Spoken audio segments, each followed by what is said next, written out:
Favourite shopping destination value zone hyper mart ఇప్పుడు మన అమీర్పేట్ లో పిల్లర్ నంబర్ 1081 వద్ద. ఒకటి మెగా కాంపౌండ్, ఒకటి నందమూరి గారి కాంపౌండ్. ఇద్దరి కాంపౌండ్స్ లో సమానమైన యాక్సెస్ ఎవరికైనా ఉందా అంటే అది చిన్న కృష్ణ గారికే. బట్ పర్సనల్ గా తెలుసుకోవాలని అడుగుతున్నాను, మీకు ఏ కాంపౌండ్ చాలా ఫేమస్, మీకు ఇష్టం, మీరు ఏ కాంపౌండ్ మనిషి? నేను నందమూరి తారక రామారావు గారు నేను చదువుకునేటప్పుడు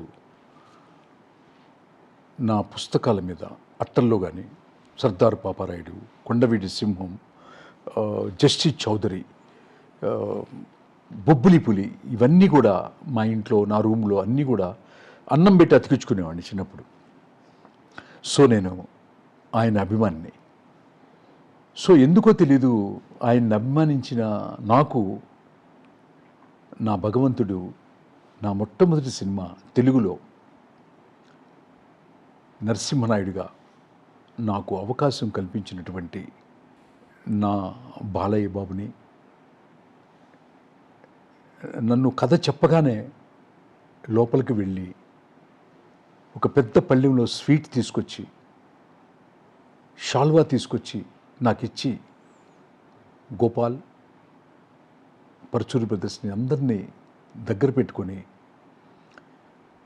లక్ష్మీ నరసింహస్వామి భక్తుడిని గోపాల్. నేను చిన్నప్పటి నుంచి లక్ష్మీ నరసింహస్వామి స్తోత్రం చదువుకుంటూ పెరిగిన వాడిని.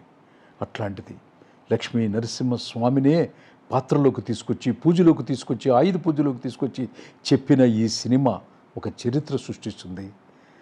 100 డేస్ ఫంక్షన్లోనూ నంది అవార్డు వచ్చినప్పుడు కూడా ఆ భగవంతుడే రచయిత చిన్ని కృష్ణ రూపంలో మా ఇంటికి వచ్చి కథ చెప్పాడు అని చెప్పని నన్ను ప్రశంసించినటువంటి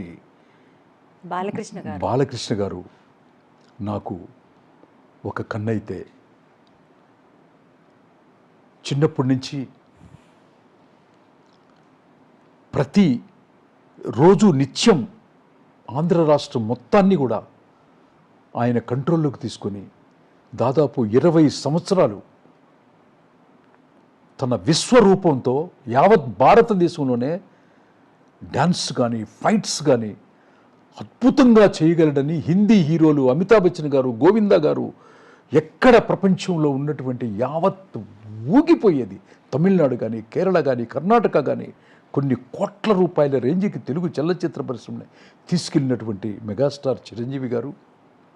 ఆయనతో నేను ఇందిరా సినిమా చేస్తున్నప్పుడు నేను కథ చెప్పినప్పుడు ఈయన బట్టలు పెట్టి స్వీట్స్ ఇస్తే అన్నయ్య వాళ్ళ ఇంట్లో కథ చెప్పగానే ఇమ్మీడియట్గా నన్ను దగ్గరికి తీసుకొని నా నుదుటి మీద ముద్దు పెట్టి, దత్తుగారు, గోపాల్, ఈ కథ నిర్మాతలకి డిస్ట్రిబ్యూటర్లకే కాదు గోపాల్, సైకిల్ స్టాండ్ వాడికి కూడా లాభించేటటువంటి కథ చెప్పించారు అని సినిమా రిలీజ్ కాకుండా మొట్టమొదట అప్రిషియేట్ చేసినటువంటి ఇండస్ట్రీకే 2 కళ్ళు అయిన వాళ్ళు నాకు 2 కళ్ళే కాదు, నాకు మొత్తం ఈ జన్మకి వాళ్ళిద్దరికీ కూడా నేను రుణపడి ఉంటాను.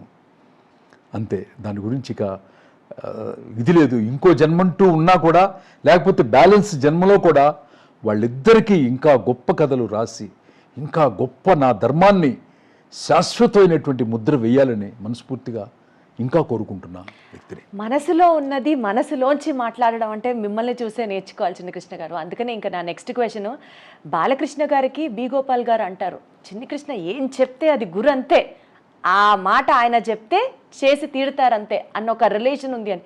ఇంకా నెక్స్ట్ క్వశ్చన్ అది ఎలా అడగాలో అన్న కూడా నేనే విరమించేసుకుంటున్నాను. బికాజ్ మీ ఇద్దరికి ఉన్న ఆ రిలేషను, మిమ్మల్ని ప్రేమించే ప్రతి ఒక్కరికి మీతో ఉన్న ఆ రిలేషన్ ఎంత స్ట్రాంగ్గా ఉంటుందో అర్థమవుతుంది. అంతేగా, మీరు అభిమానించే వ్యక్తులు మిమ్మల్ని ప్రేమిస్తారు, మీరు ఏం చెప్పినా సరే గుండెల్లో పెట్టుకొని చూసుకుంటారు. నైస్. సో నెక్స్ట్ అండి, సనాతన ధర్మం ఈ పాయింట్ గురించి మీరు ఫోకస్ చేస్తున్న తీరు, అంటే సినిమాల గురించి మాట్లాడతాం. నేను ఇంట్రొడక్షన్లో ఇందాక అదే చెప్పాను, ఒక్కొక్క రచయితకి ఒక్కొక్క టేస్ట్ ఉంటుంది అని. సే ఫర్ ఎగ్జాంపుల్ గంగోత్రి సినిమాలో గంగమ్మని పాత్రలోకి తీసుకున్నారు, ఇందిరా సినిమాలో కాశీ విశ్వేశ్వరుని పాత్రలోకి తీసుకున్నారు, లక్ష్మీ నరసింహనాయుడినే సాక్షాత్తు నరసింహనాయుడు సినిమాలో పాత్రగా చేశారు. సో ఎందుకు మీకంత ప్రేమ అనాలో, సనాతన ధర్మాన్ని మీరు మాత్రమే ప్రపంచానికి చూపించాలి అన్న తాపత్రయం అనాలో, లేకపోతే why is that so impactful on Chinni Krishna, so that అది మీరు సినిమా రూపేణ ప్రజల మీదకు రుద్దుతున్నారా అని కూడా ఒక్కొక్కసారి అనిపిస్తుంది. ఏం చెప్తారు? వెట్రిమారన్ గారని తమిళనాడులో ఒక డైరెక్టర్ గారు ఉన్నారు, నాకు చాలా ఇష్టం ఆయనంటే. ఆ తర్వాత తెలుగులో ఆర్ నారాయణమూర్తి గారు ఉన్నారు. పరుచూరి బ్రదర్స్ ఇనిషియల్ స్టేజ్లో ఉండే పరుచూరి గోపాలకృష్ణ గారి భుజం మీద ఇప్పటికీ కూడా ఎర్ర కండవా ఉంటుంది, ఎర్ర షాల్ ఉంటుందన్నమాట. వాళ్ళ డిఎన్ఏలో కమ్యూనిజం భావాలు ఉంటాయి. వెట్రిమారన్ గారు కూడా దళిత్తు ఈ భారతదేశంలో పడుతున్నటువంటి కష్టాలని చాలా చక్కగా పోర్ట్రేట్ చేస్తారు. ఆయన కూడా నాకు ఫేవరెట్ డైరెక్టర్. మేము రెగ్యులర్గా మాట్లాడుకుంటూ ఉంటాం.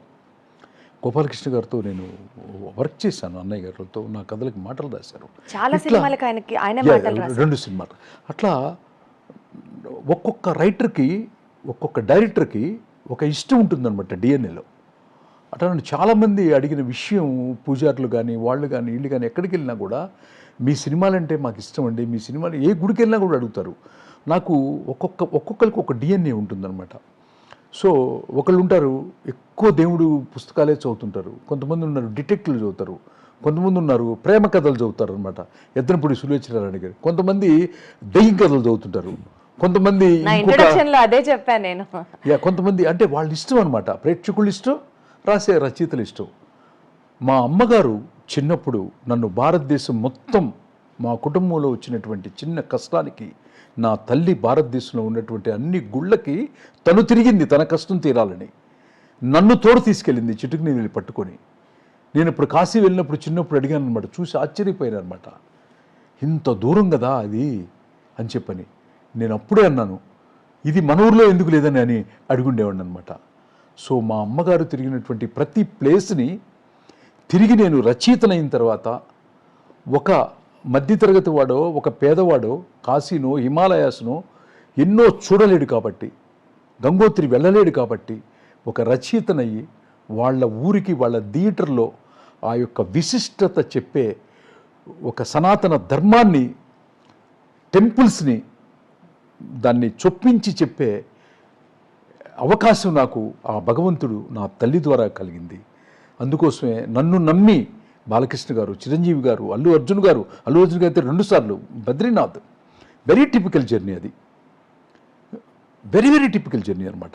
సో ఇట్లా నాకు సహకరించినటువంటి అల్లు అరవింద్ గారు, అశ్విని దత్ గారు, నాకు అవకాశం ఇచ్చినటువంటి బి గోపాల్ గారు, నటించినటువంటి బాలకృష్ణ గారు, చిరంజీవి గారు, వీళ్ళందరికీ కూడా, ఆ సంగీతం సమకూర్చినటువంటి కీరవాణి గారు, అందరికీ టోటల్ టీం అందరికీ కూడా నేను మాత్రం ఈ సనాతన ధర్మం వెనకాల ఒక రచయిత చెప్పిన దాన్ని అర్థం చేసుకోవటం, దాన్ని నటించాలి అనే దృక్పథం తీసుకురావటం, అది ప్రేక్షకుల దగ్గరికి తీసుకెళ్ళటం కూడా ఈ సనాతన ధర్మ రచయిత అనే ఒక బ్రాండ్ ఏదైతే అందరూ వేశారో, మీరు కూడా దీప్తి గారు వేశారో ఐ డ్రీమ్స్ ద్వారా, దీన్ని నేను ఆనందంగా స్వీకరిస్తున్నాను. ఓకే, పవన్ కళ్యాణ్ గారు మొన్న తిరుపతిలో మాట్లాడారు సనాతన ధర్మం గురించి. ఓకే, రచయితగా నేను సంతోషంగా ఎప్పుడూ ఉంటాను సనాతన ధర్మ రచయితని అనిపించుకోవటంలో. కానీ పవన్ కళ్యాణ్ గారు మొన్న తిరుపతిలో మాట్లాడిన తర్వాత సనాతన ధర్మ హీరో గర్వపడిపోయి నాకు రోమాంచితం అయిపోయింది అనమాట. ఎంత రోమాంచితం అయిపోయిందో నేను చెప్పలేను. ఫస్ట్ టైం ఆయనతో పనిచేయలేదు, బట్ మానసికంగా ఇంట్లో బయట పిల్లలు అందరం కూడా చాలా రోజుల తర్వాత ఆ పదాలన్నీ వింటున్నామన్న సంతోషం మాకు చెప్పటానికే వీల్లేదు.